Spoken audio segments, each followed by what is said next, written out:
Okay, good. Very moments.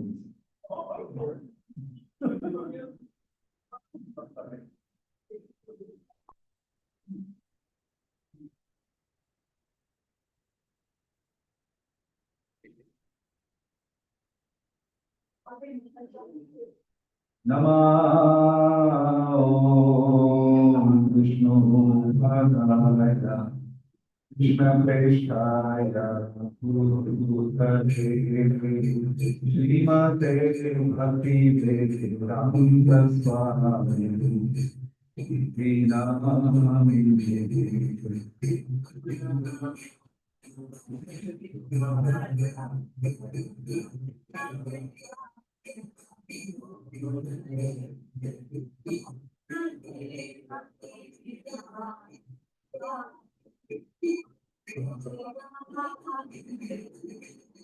Namaste Saraswati Devi Puravani Prasarite Nirvishesha Shudyavati Paschatya Veshatari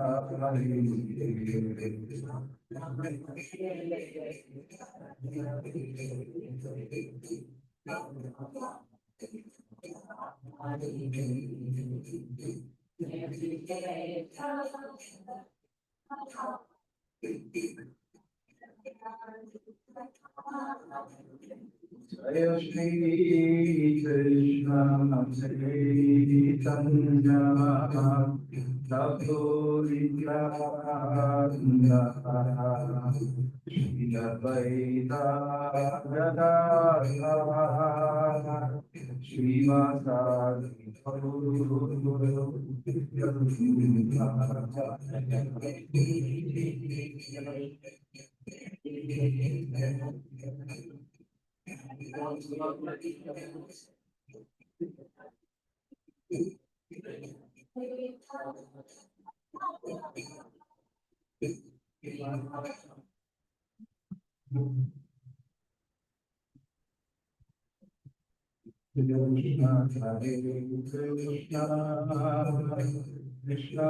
Krishna Hare Krishna Krishna Krishna Hare Hare Rama Hare Rama Rama Rama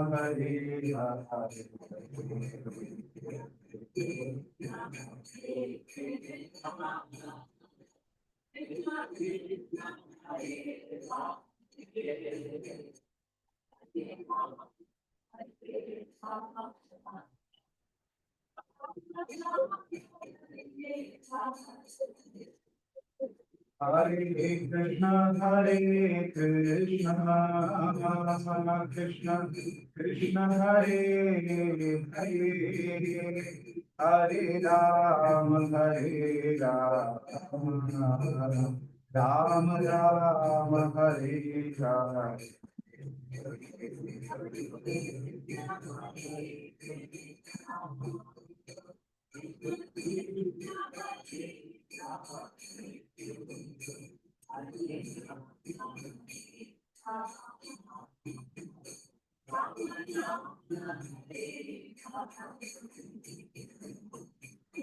Hare Krishna, Hare Krishna, Krishna Krishna, Hare Hare, Hare Rama, Hare Rama, Rama Rama, Hare Hare.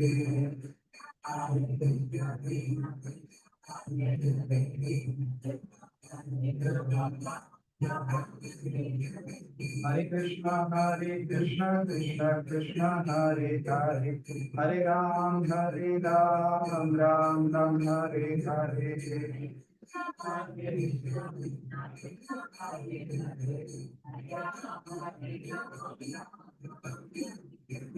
Hare Krishna, Krishna Krishna, Hare Hare, Hare Ram, Ram Ram, Hare Hare.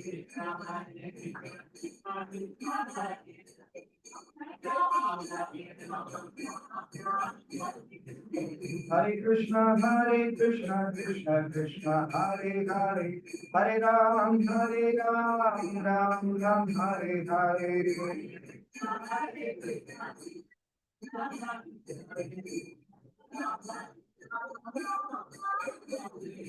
Hare Krishna, Krishna Krishna, Hare Hare, Hare Ram, Hare Hare.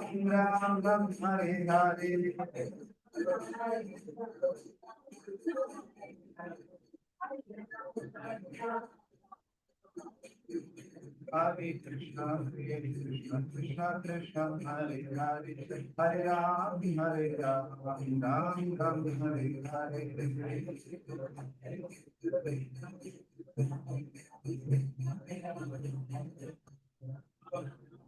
Hare Krishna, Hare Krishna,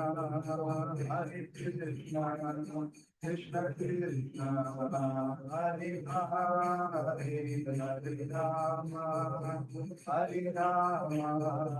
Rama Rama,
Jai Gaura Premanande.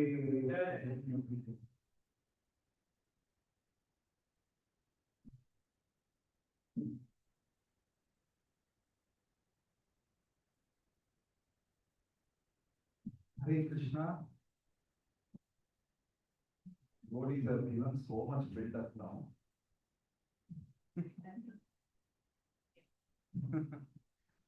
Okay. So today's topic is preparing the new generation or the future generation ahead. That is the topic. So one of the most important things as far as children are concerned is to give fundamental things essential. What are the fundamental things? If you look at what Krishna talks about in the Bhagavad Gita, that's some of the things that I have been speaking in the past 4-5 days, over the past 4-5 days. In the 13th chapter, 8th to 12th verses, Krishna actually gives a list of items. Some 18-20 items he lists. And then at the end of the list, he says, Etad jnanam iti proktam.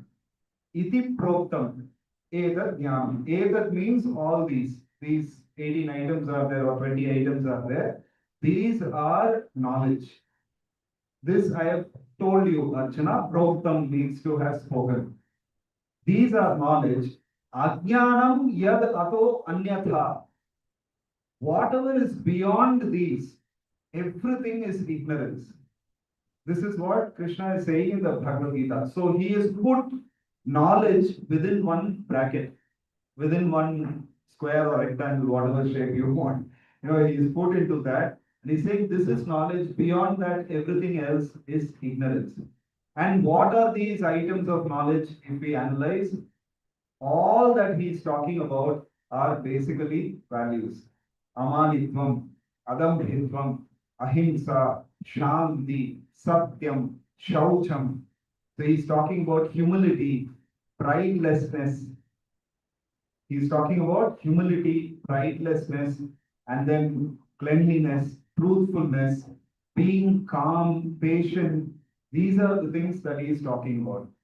So when we talk about dharma, when we talk about, loosely we translate dharma as religion, but actually dharma is not just religion.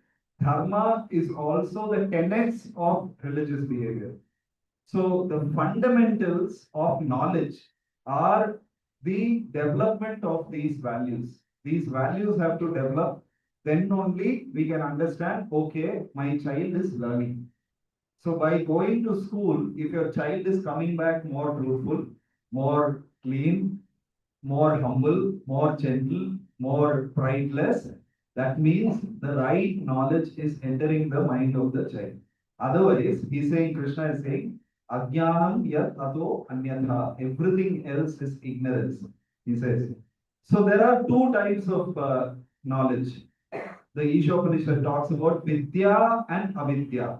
And the Ishopanishad says both are essential. Vidya is also required, Avidya is also required, because you need to discriminate between what is Vidya and what is Avidya. If you do not know what is not gold, then you go to a, say, a gold shop, and then whatever he gives as gold you will take and come.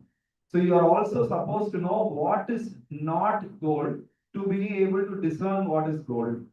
So similarly, we also have to understand what is avidya so that we know what is vidya. So this distinction Ishopanishad is making. And it says one type of knowledge, basically avidya, is to make a living. What do you mean by make a living? What's the meaning of making a living? To earn money, basically, right? So that is connected to your occupation, that is connected to your maintenance. That is one type of knowledge, and that the Ishopanishad says is avidya. Our schools are providing knowledge. Actually, in the name of knowledge, they are providing ignorance. That is avidya. And vidya is to make life. Actually, what will give children these qualities, that is what is knowledge. Chanakya Pandit, in the past, always people have been graded on the basis of qualities, not on the basis of how much they know, not on the basis of their age, not on the basis of anything else, but actually on the basis of what are the qualities that person has. Even Chanakya Pandit says this. He says, Ya Pashyati Sa Panditaha. This person is a learned person, one who has vision like this. Ya Pashyati, one who is able to see. And he gives three yardsticks, measurement yardsticks.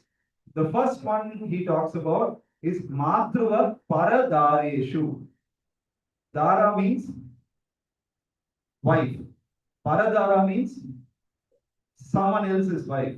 Matruva means like mother.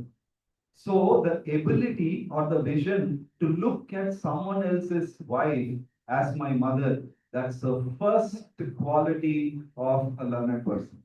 Or to look at someone else's husband as my father or whatever. So that is the first principle of a learned person, or the measurement yardstick. Okay, if somebody has this vision, then this person can be called as a learned person, Panditaka. Second, he says, Paradravyeshu Loshtravat. Dravya means possessions, things, objects that we own. Paradravya means someone else's possessions. Loshtravat means like garbage in the street. Loshta means garbage. So you go and throw garbage into the street. Essentially, we shouldn't. But say, we throw garbage into the garbage bin outside the house. Is your neighbor going to come and rummage through the garbage? Hey, let me see what is there. Something very important will be there. Nobody, maybe the rag picker will go, but nobody will go into a garbage and look for something valuable there. Similarly, someone else's possession is of absolute no value to me. I don't care. Somebody has something, somebody doesn't have something. I don't care. This is the second quality of a learned person. We'll have to see if modern education is giving all these things to our children. We are talking about more rapes, we are talking about more abuse, we are talking about more divorces. In every major city in India today, more than the civil courts, the number of cases in the family courts, courts are more than the civilian cases. This is the situation that we are in. That means a man doesn't know how to respect a woman doesn't know how to respect a man. Or forget respect, even to treat each other, we don't know. And then the whole world is fueled by this Instagram and Facebook and TikTok and this rush for possessing whatever someone else has possessed. Oh, he has this, or she has this, I want this. Right? So this is a second quality of a learned person. I don't care what someone else has. I am satisfied with whatever I have. This is our second quality. Third is Atmavat Sarva Bhuteshu. Bhuteshu means living entities. Sarva Bhuteshu means all living entities. Atmavat means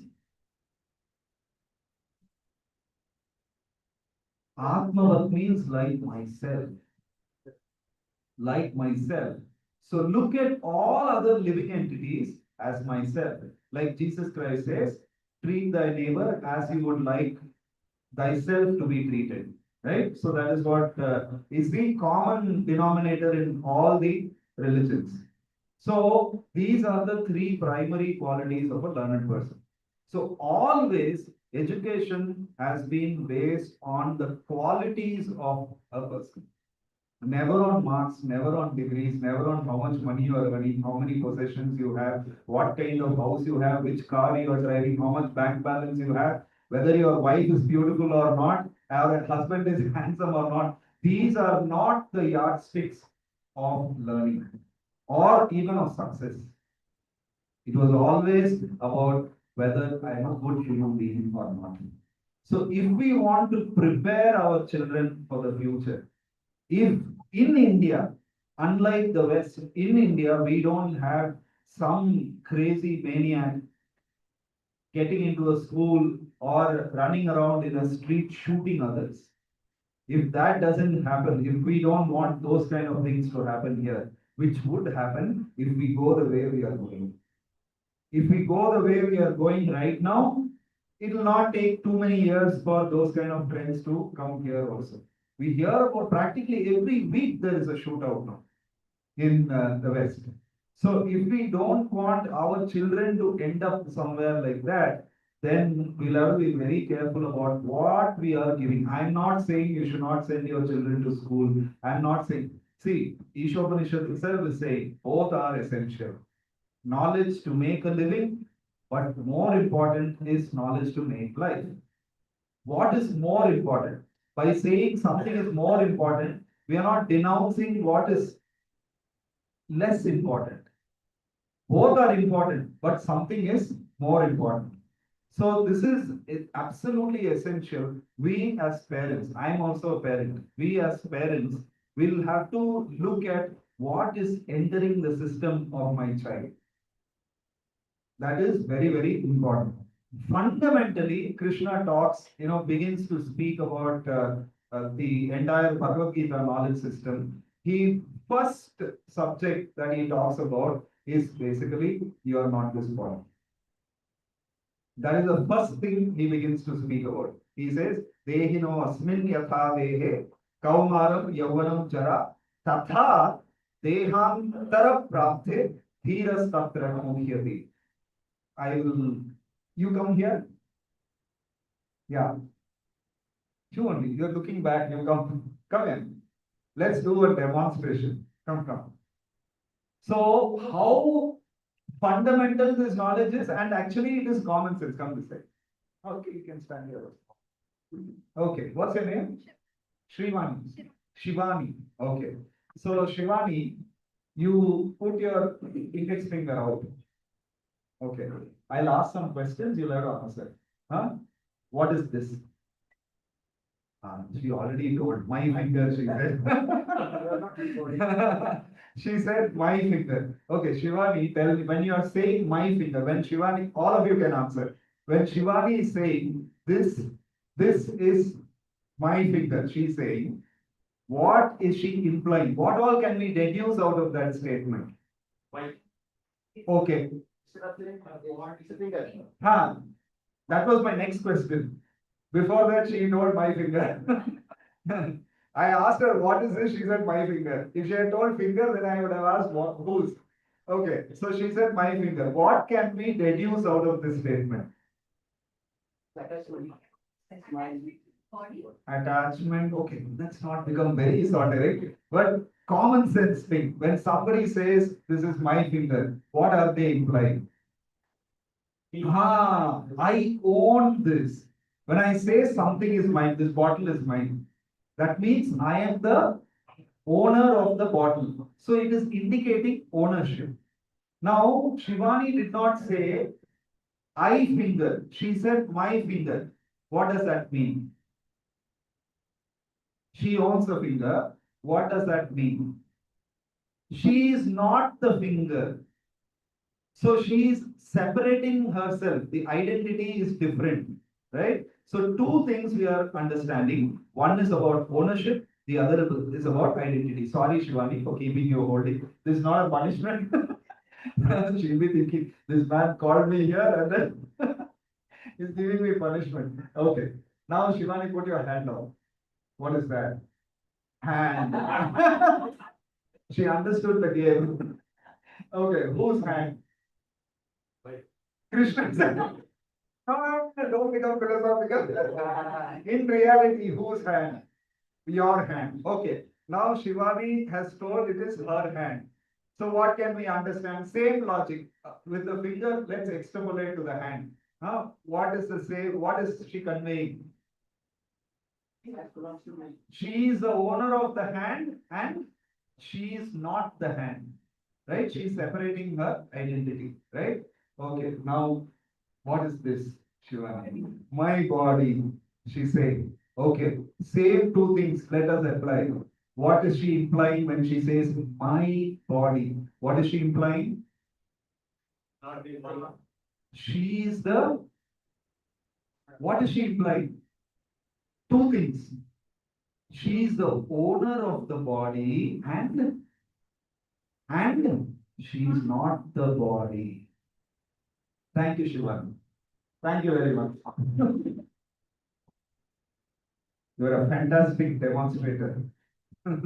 Okay, so in our everyday conversations, we are constantly implying by saying, this is my body, my body, my body, my body. I'm constantly implying that I am only the owner of the body. I am not this body. Common sense linguistic analysis of something that we keep reiterating over and over again on a daily basis, probably a dozen times in a day. I'm telling, but we never ask the question, if I am the owner of this body and I am not the body, then what should be the follow-up question? Who am I? I am thinking this is me. And suddenly somebody has awakened this knowledge in you. Krishna is saying that in the Bhagavad Gita, that, hello, you are not what you think you are. So then shouldn't the natural question be, who am I? This is the fundamental principle of knowledge. We spoke about values and all that. But the most important thing, what we need to tell our children and teach our children is that you are not this body. You are an eternal soul. Function or operate on that platform. Therefore, Bhagavad Gita education becomes very, very essential. Say a CEO of a company is there. Okay, there is a CEO of a company, and then suddenly one day he drives this big, Mercedes S class or whatever class.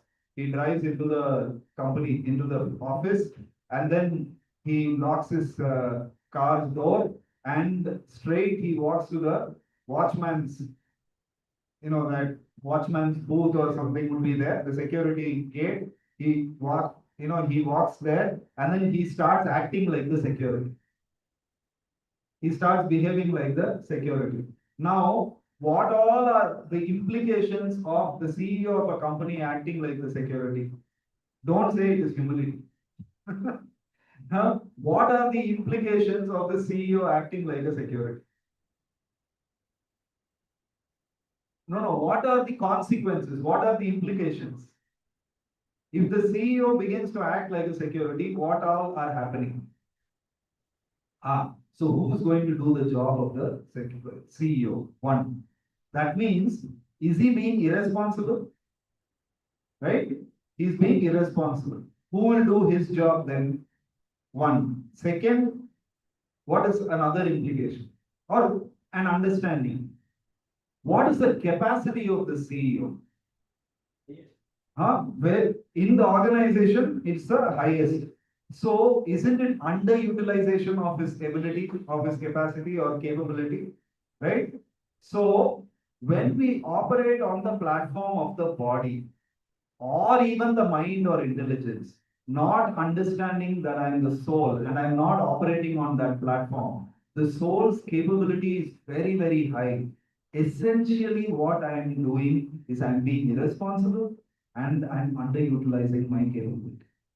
As a soul, what if I understand and operate on that platform, what I can really do and accomplish and perform, whatever, I'm completely underutilizing this capacity. It is like tomorrow, your uncle, all of your uncles gift all of you one twin engine glider plane.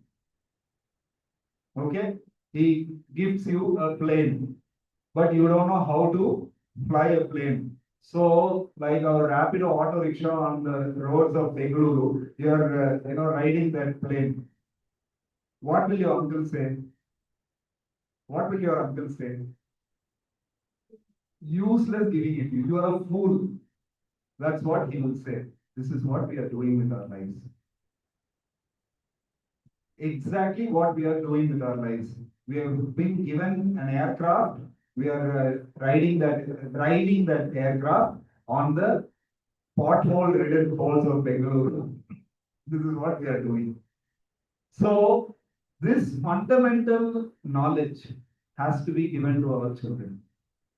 If we do not equip them, rest everything is fine. Let them do. Go to school, become engineer, doctor, scientist, this, that, whatever. But if we are not giving this, if we are not equipping them with this knowledge, then we are doing a great disservice to our position as a parent. We will have to be serious about this. Okay, what is there? We took birth, we gave birth, they will grow up, they will give birth, then they will die, then their children will grow up, then they will die. This is irresponsible behavior. Right? This is irresponsible behavior. That means I'm not taking anything very seriously. So, very important to teach our children right from the beginning. We have told this some 5 million times. This is what Prahlad Maharaj keeps telling. Dehinosmin yatadehe Krishna has told. Prahlad Maharaj is telling this knowledge has to be given from when the child is 5 years old. Kaumara achare prajno. Kaumara means up to 5 years. He says, when a child is 5 years, dharman bhagavataniha. This Bhagavata Dharma, this knowledge about you and the Lord has to be given from when a child is 5 years old. Kaumara Acharet Prajno Dharman Bhagavataniha. No, this is what Prahlad Maharaj is saying. So a child, a 5-year-old child is saying that this is very important.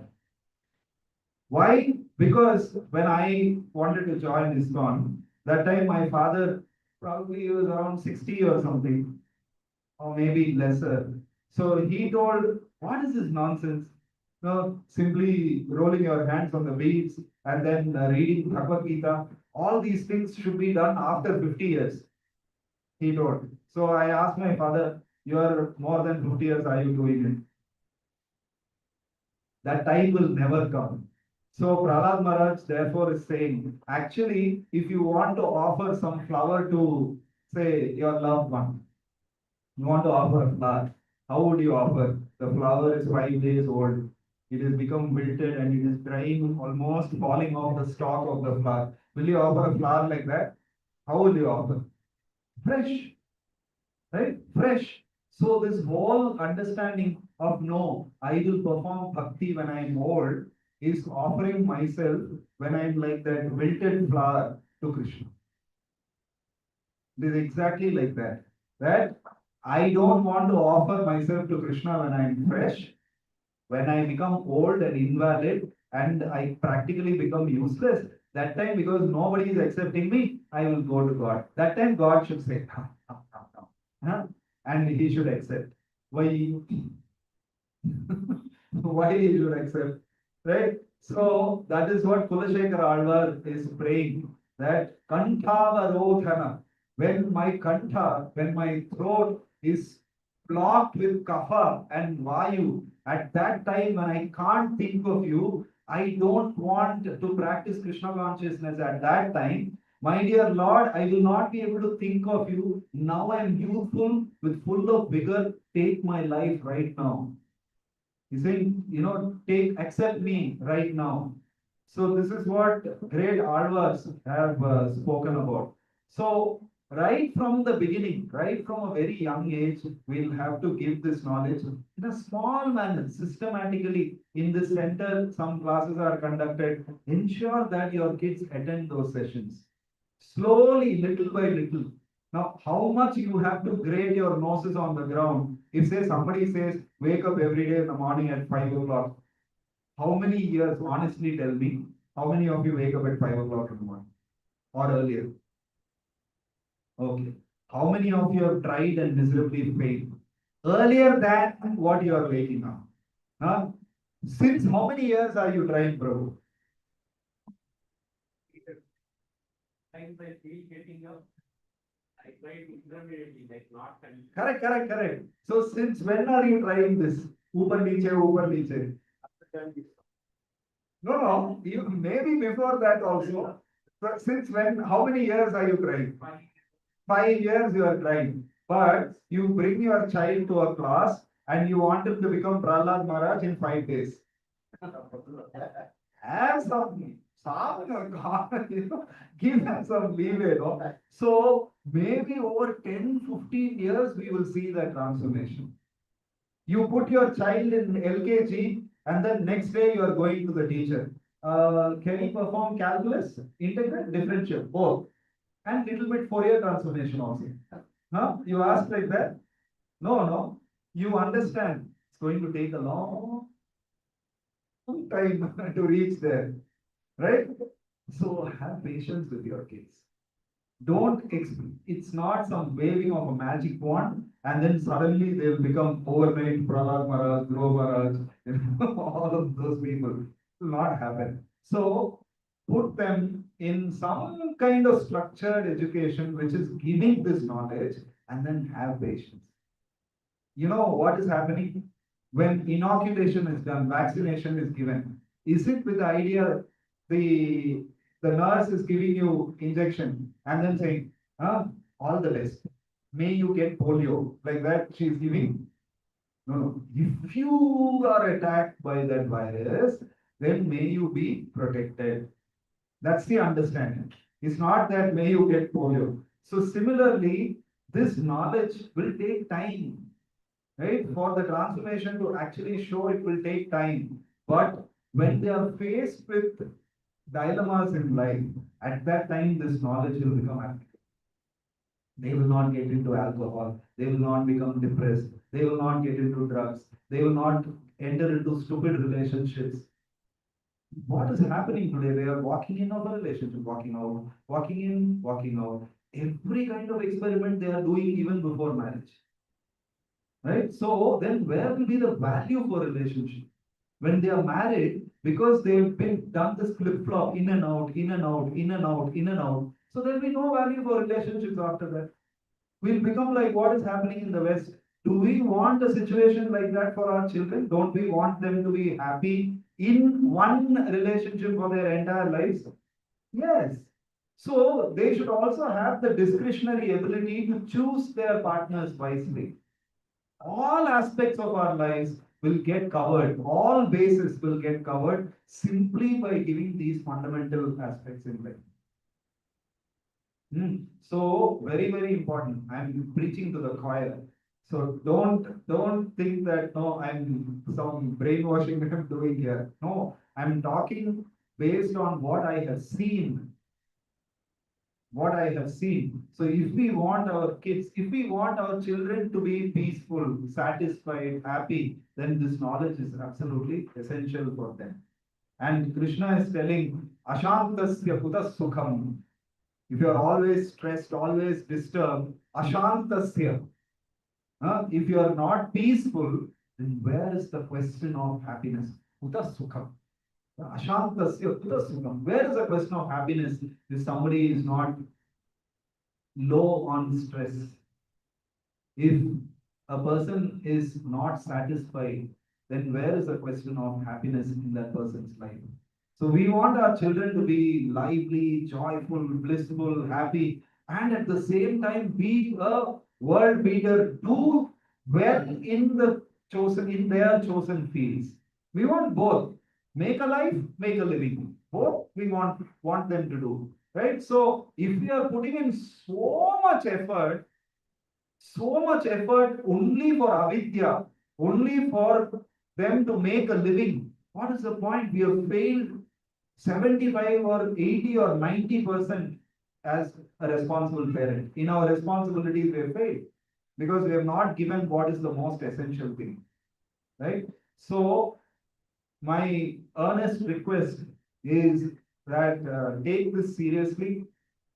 Explain this to other parents also who don't take this seriously.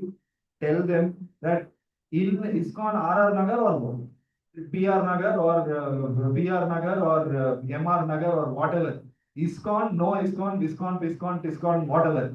Give your children this knowledge. You can't give because you don't have. So go to a place where it is given. Right? Or you learn again. One of these two things you give. Do what you give. So please talk to parents about the essentiality, the fundamental requirement in life. Tell them about this and ensure that our children, for our own good, so that our society doesn't become crazy like what is going on in the West. It's going to get crazier there, it will become crazy here. Then it will become craziest there, that time will be crazier here. No, so that technology will come a little slowly here, but then we are there, we are getting there. So we don't want our society to become like that, right? We come from a glorious tradition where wonderful acharyas have walked this glorious land. So let's preserve our culture. Let's keep that intact. Let's put little effort, 1%, 10% of how much effort we are putting for their academics, the knowledge that we are giving to make a living, 10% of that let us put so that we can make their lives admirable. Hare Krishna. If you have any questions, I will take.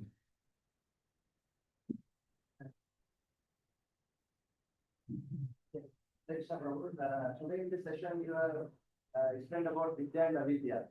Like you are telling that Shlokas told the like in the every young age, because like what happens, like Krishna when he has instructed Arjuna, because he was very matured and he was in that knowledge, so he can grasp all this knowledge. But when Lord Maharaj was very young, but like when you were a child, we have to like we are telling okay, this teaching knowledge, what we are telling, because they are not mature enough to understand. So it will take time. So as you say, because maybe it is not in like this lifetime, maybe next lifetime, we don't know. No, Because we don't want that. we don't know. Because We first don't of want- all, the parents, we don't know about this knowledge, first of all. Right. And what, how to explain, and every father wants that whatever I have not done, I want to implement on my child. So he has become like it. Even I am a beggar, so I want my child to become a CEO. So it is not happening because we, first of all, we have not understood this knowledge and we don't have this vidya. So how we have to inculcate in our child? This is my first question. Okay. And about Prahlad Maharaj, this comparison, how? So Prabhu's question has two parts. One is Arjuna understood the Bhagavad Gita. How are we going to give the same knowledge to children? One. Second is, I don't know. How am I going to give this knowledge to my children? Am I right? Have I encapsulated your question And correctly? this third doubt is like in this competition world, in material world, there is too much competition. Like you say, no, Vidya means whether it is spiritual knowledge or material knowledge, everybody has the competition. I want to. So how this also will help or maybe to whether it is good or bad in the quality of the children. So first, I'll address the first part of the question. So how will I tell children this high philosophical knowledge, right? So it is very, very advanced. And the thing is that therefore we need a structured curriculum. Therefore, we need the help of a person who understands how it is to be told to children. So, if we explain to a child in the manner in which it was explained to Arjuna, obviously the child will say, Ala Muruga Swami. In Tamil, they say, please leave me, I will mind my own business, like that. So, they will not be interested. So, like Shivani came here, we did a simple demonstration. Shivani, now you are a realized soul, right? Yes, it is. Shivani, now theoretically, do you know you are not this body? Yes. Because you are asking, I just nod my head, yes. So anyway, so like that, if you make it common sense stuff, if you make it logical, if you make it very easy for them to understand. So we'll have to go down to that level. Same principle can be taught in a manner in which they can understand. So that is the first thing. That means I can't do it, therefore I'll have to go to an expert. My child has fallen sick, I don't know what it is, so I will go to a pediatrician. I will go to an expert who can address that issue, right? So, body level issue, I will go to an expert of the body. Mind level issue, many children are going to psychologists, counselors today. So, I will go to a mind level expert. Intellectual problem, then I will go to that kind of expert. The spiritual problem, then we have to go to that level of expert. Why only when it comes to spirituality, everybody wants to put their head and hands there, and I will drive. If you know, no problem. If you don't know, reach out to somebody who knows how to do that. So it's as simple as that. Like how we address all other areas of our lives. If I don't know something, I reach out to an expert. Similarly, if I don't know how to give this knowledge to my child, reach out to an expert. First part of your question. Is that okay? Okay. Second is I don't know how I will teach. Very important. We used to run values education programs in schools. Almost around 18 institutions we were doing values education in schools, life skills in colleges, like that. Many times, today we were talking about cleanliness. One module was running. So sometimes, the first module is truthfulness.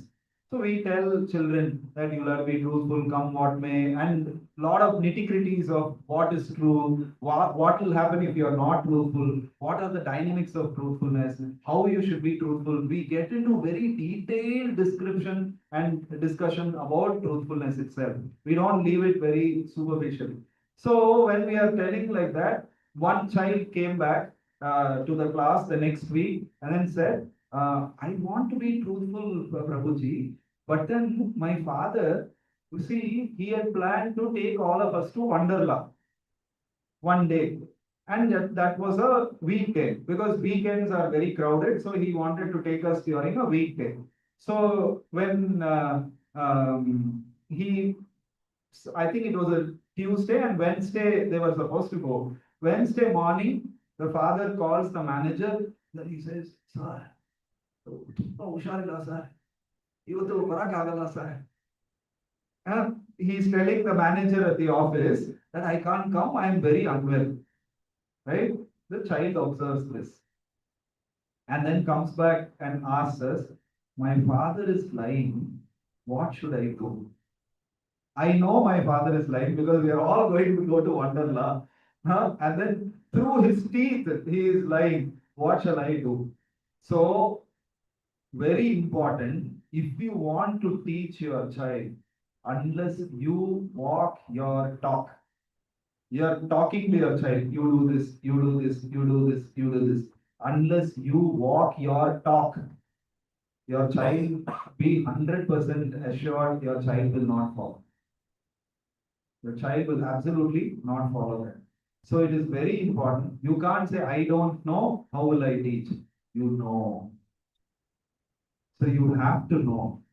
So you are teaching your child, you are sending your child to an expert. At the same time, if your behavior is contrary to what is being taught to your child, what will your child pick?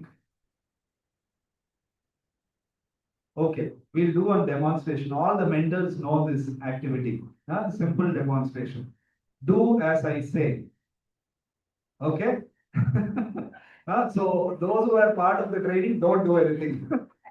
Others, do exactly as I say. All right. So what you should do?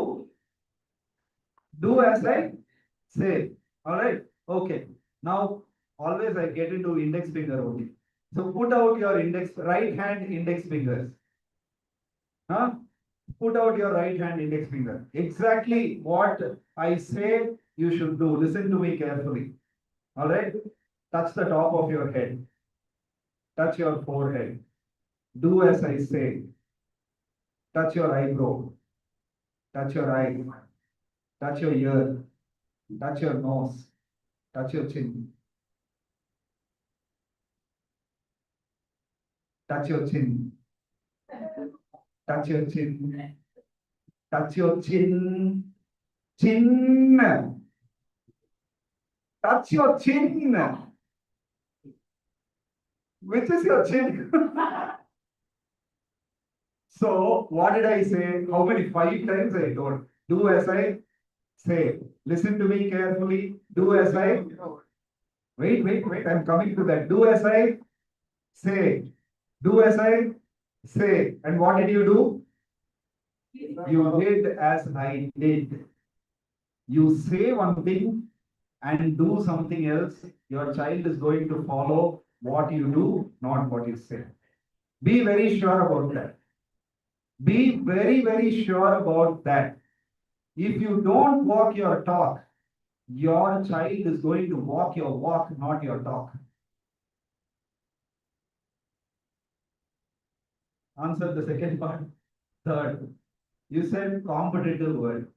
So give your child the skills to sustain themselves irrespective of what field they are in. And give them the right values, right attitudes in life, they will shine. They will find their niche. Today, it is not necessary that you will have to be an engineer or a doctor to earn money. Young kids who are 16 years old are making millions more than you and me combined, and all of us combined in this room. They're making more money by posting videos on YouTube. What skill which school, which college, nothing. So real dignity of labor has dawned upon is, India now. We used to talk about, oh, in America, even toilet cleaner comes in a big car like that. So there was dignity of labor. Any labor, you're paid well, like that. So I'm not talking about payment. People recognize that as a valid, worthwhile engagement. Washing toilets also. Janitor, very sophisticated word. Toilet cleaner, janitor. How does janitor sound? So language also they change, right? So similarly, today somehow there is dignity of labor. People are not gauging a child by what job are you doing, what are you doing, what is his engagement. Kids are making gaming apps and earning crores, right? So don't worry about competition. Now we are finished anyway. AI has come. So if we don't prepare our children for the future technology that is going to come, sitting right now and then worrying about what is going to happen in the future has no meaning. You equip them with whatever knowledge you can possibly give, and then give them the right attitudes, values, and knowledge system. They will be okay. So I represent competition among not among the children. Hmm. The parents who possibly wants their child to compare with other child and So forget those parents. You be the nice parent. That is only okay. so that we want to try, but it's not Why? because even parents have to compare with other child and let's see how they are learning, how they are. So cut down.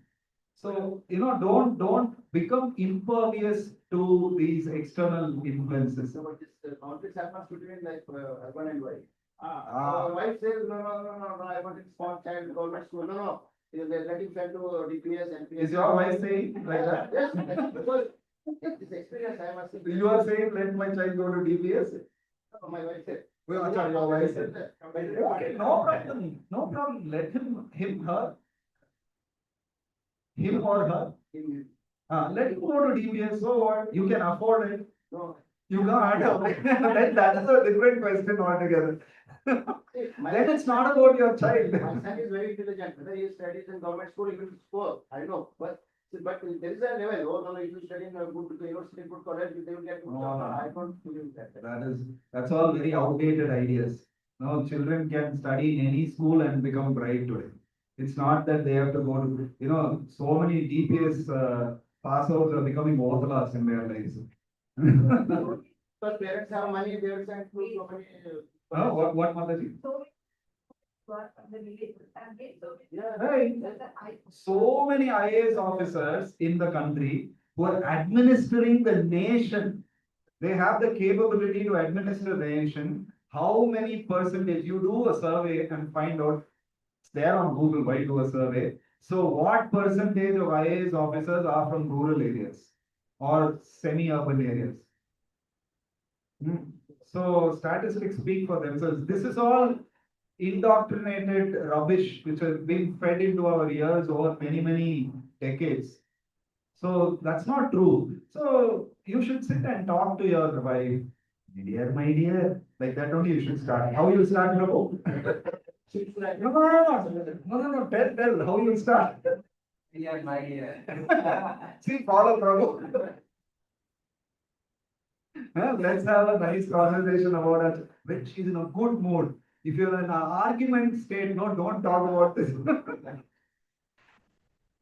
So, you will have to come to a common ground when it is your spouse. You cannot see your child cannot become the rope in a tug of war. Don't do that. So keep your child aside. You decide first what needs to be done, and then if finally she says no DPS only, find a better job. That's all. Okay. Any other question?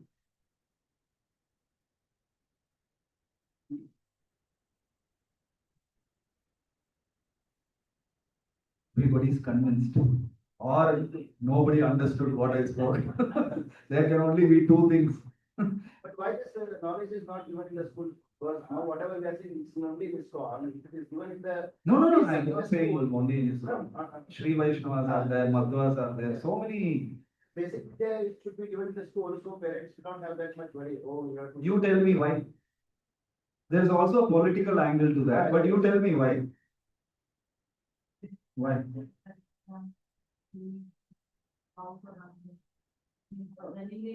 Let's come from our, from the time when Britishers occupied us. So why? Why our knowledge systems are not recognized in India? Why? Destruction of our culture. How did it happen? Who influenced us primarily first? Where did it start? The Britishers. Right? The Britishers started that. Why did they want to do that? They can exploit us. Slaves. Yes, they wanted us to be slaves. The Macaulay system of education was created to create workers in factories. Because after Renaissance, after the Industrial Revolution, they did not want independent thinking individuals in factories. One fellow will just turn one screw. 8 hours in a day, this is his job. Go on, one assembly line production. So he will just keep turning, different things will come, time, he will keep doing. So they did not want people to think too much. So they wanted Indians also to be like that. For what? To make us slaves. Why did the governments after that also continue that? Now, continuation. Why? No, same thing. Britishers wanted us to be slaves. Why did governments after that discard? Why? Same. They wanted us to be their slaves. They did not want us to think independently. Same story. Now, when the current government, they wanted to introduce Indian culture, Gurukul curriculum, this, that, and all that. There was so much hangama in the parliament, so much ruckus created by the opposition. They had to change the name to Indian knowledge systems. They can't call it Vedic education. So they'll have to call it Indian knowledge systems. So in that name, now they are trying to introduce that curriculum in schools. This is going to take another 30, 40, 50 years of struggle to rewind what we have wound up. So, the olden days that key clocks used to be there. You wind up a clock, then you cannot unwind, because if you unwind, you wind it the other side, the spring will break. What you have to allow it to do? It has to run its course. How much you have wound up, you'll have to allow the clock to run its course. So we'll have to wait patiently. In the meantime, save your child. In the meantime, if you expect the environment to change, nothing is going to happen. Save your child. That's all I will say. Even parents also, they don't want to send their children to Gurukul also. No, I'm not saying send your child to Gurukul. Let your child go to DBS. But they are not, also they are getting CBSE syllabus, all the. Prabhu, that's not a problem. Let them learn CBSE, ICSE, IGCSE, UPSC, IPSC, APSC, whatever they want, let them learn. Give them this also. That's all. Let them learn whatever they are learning in school. Give them this knowledge. You don't have to look for a Gurukul. You don't have to look for some, some Vedic style education institution. You don't have to do all that. Only one thing as parents, one very important thing we have to. So you are giving this knowledge. One more very important thing you'll have to do is watch their friends. Watch their friends. Watch their association. What kind of circle they are in. Because if it is not the right kind of circle, you will be pumping good stuff. There will be seepage on the other side. So very, very, very essential. Look at the kind of friends your child has. So look at parents who have like-minded thoughts, right? Who are like-minded. Look at such parents and then try to develop your child's friendship with children of such parents, right? Otherwise, today, peer influence is the biggest factor in determining the course of a child's life. Studies have told us. It's not you, it's not the teachers, it's not the society, it's the peer group. So if you do not watch your children's friends right from a very young age, then difficult. So two things you'll have to do. Give this knowledge. So when you want to grow a plant, what do you do? Small sapling you have planted. What do you do? You pour water, you put fertilizer. Then what you will do?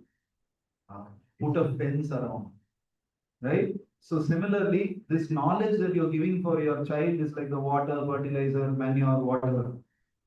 But if you don't put the fence around, that sapling will not grow.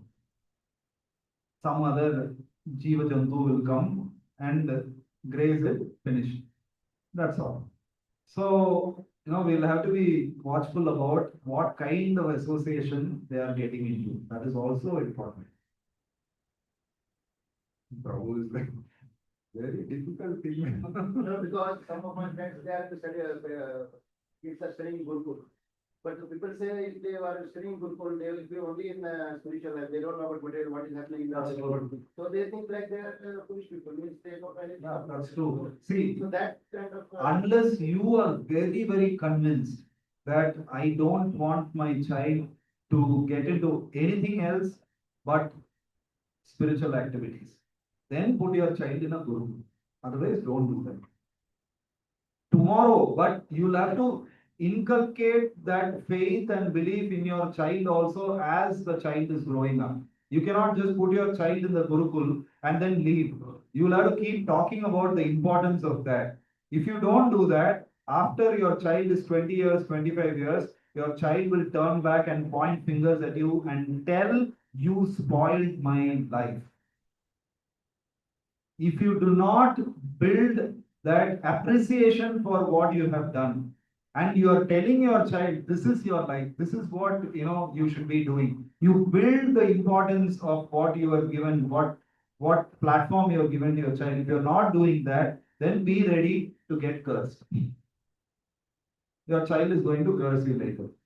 So if you otherwise just put your child in a regular school where little culture is given, and then you take care of providing that environment for your child, where your child is connected to the structure, culture of our country. Okay. Jai. Like parents are spiritually doing the activities, and we force upon the child to do the same thing. And if the child says, "I don't want to do it," should we keep on saying it to the child?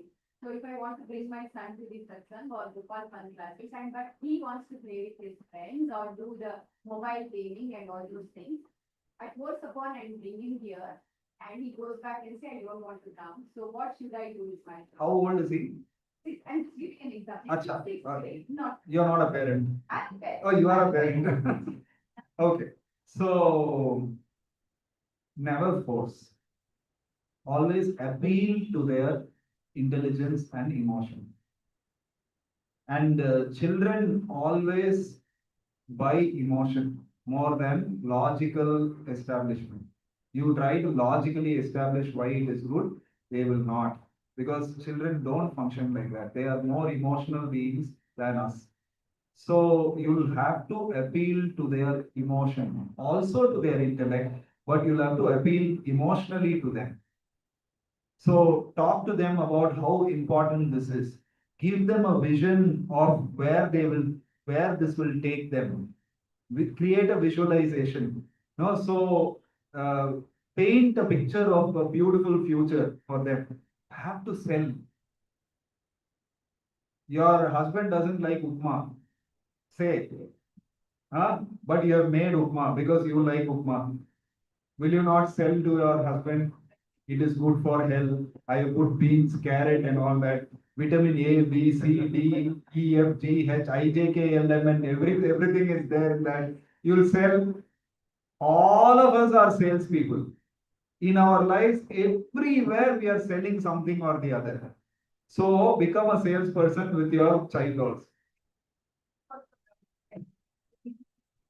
Half an hour to play. Yes. Some for this. Yes. I'll call you back. Absolutely fine. You can do the Yes, details. yes. So give a reward. Dangle a carrot. Whatever works, works.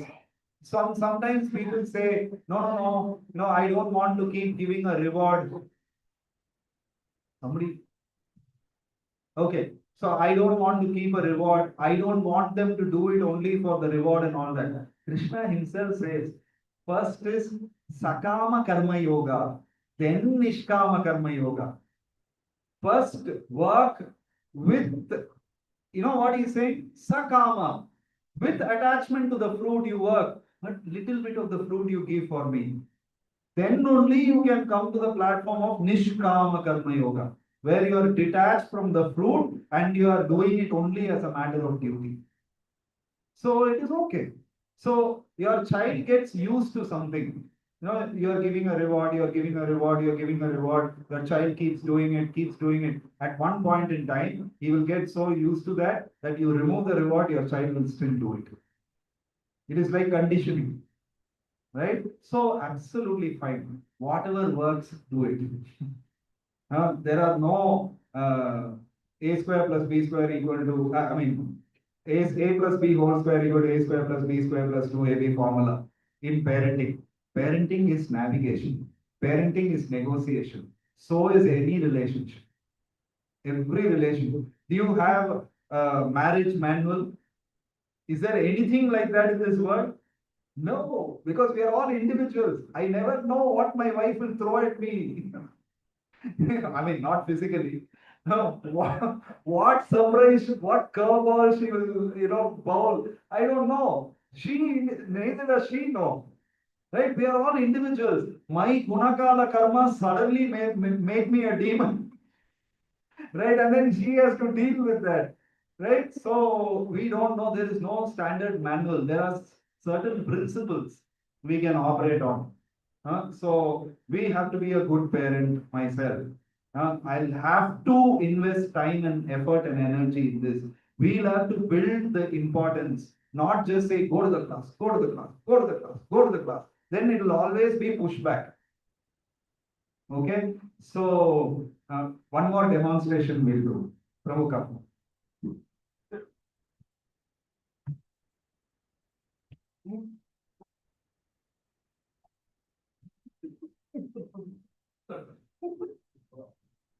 Oh, okay. Prabhu, come.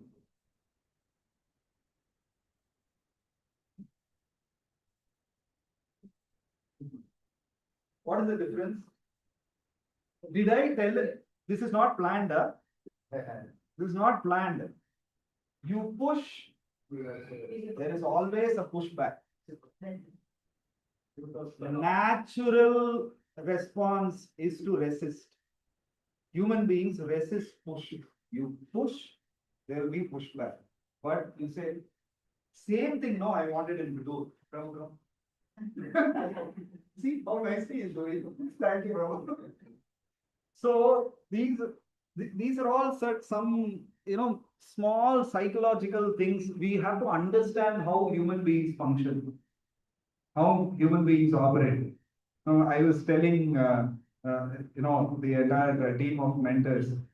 Generally, how I deal with my team members also. If I want something to be done, I'll call them. I'll say, do this. If they say, okay, Prabhu, then I will leave it. If they say, no, Prabhu, I can't do it. So they push back. Then I'll say, okay, no problem. I'll keep quiet. After a week, I'll again call them. I'll say, can you do this? If they accept, okay. If then else. If they don't accept, I'll say, okay, no problem. I'll take it. No raising voice, anger, drama, trauma, nothing. Then third week again I'll call. 5 times, 4, 6 times, 7 times, I will not give up. He will give up. He has to give up. At one point in time, Give, I will do. At least like that he will take.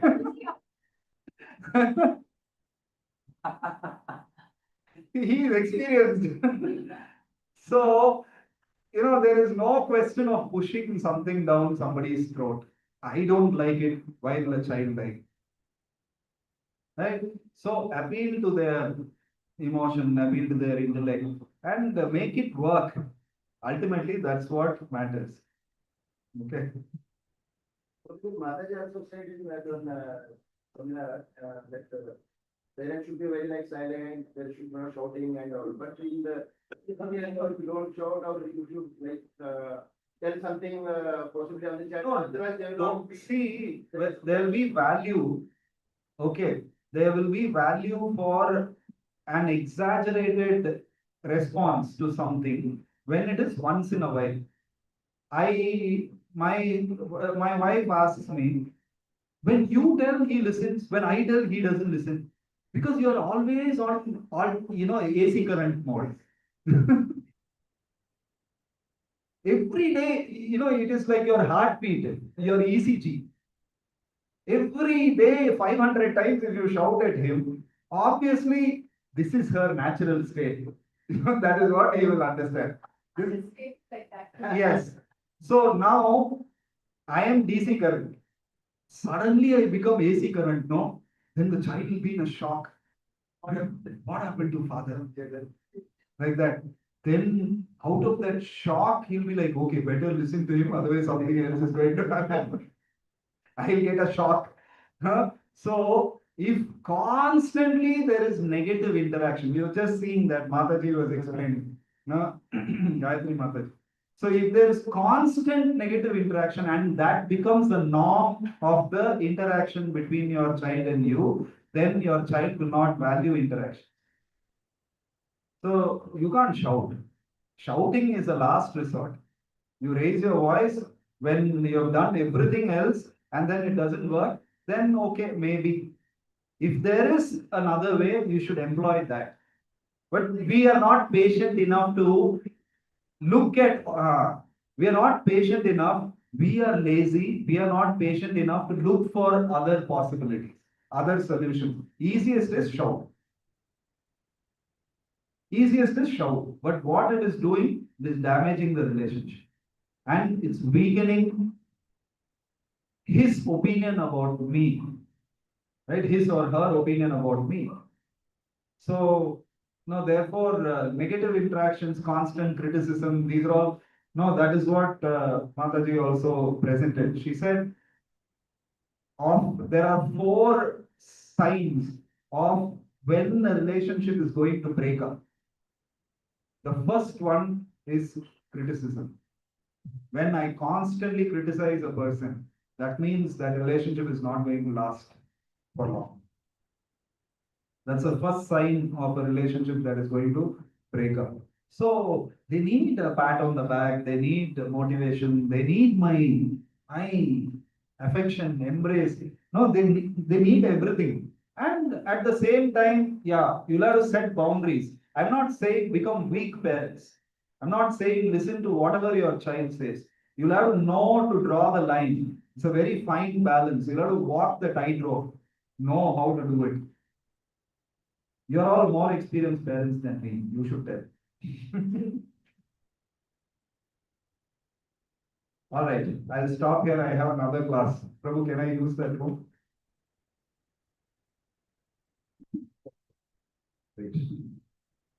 Thank you all so much for coming today. It was wonderful interacting with all of you. You're all very, very enthusiastic parents. Thank you. Hare Krishna.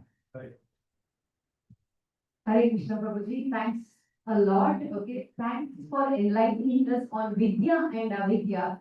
We thought Avidya as Vidya. Thank you so much for enlightening us. And I was feeling so unfortunate that I could not attend all these 3 days. I'm really missing it and I envy it. So I know it's Avidya, but still I envy all the mentors who have come. So thank you so much for everything, Prabhuji. So please keep enlightening us always with Vidya and Avidya because we ourselves need to learn this a lot. Thanks a lot, Prabhuji. So I request Eddie, Chitrakshi Mandaji to come and speak few words on what you felt for the day? Or anyone else who have not taken these 3-day classes?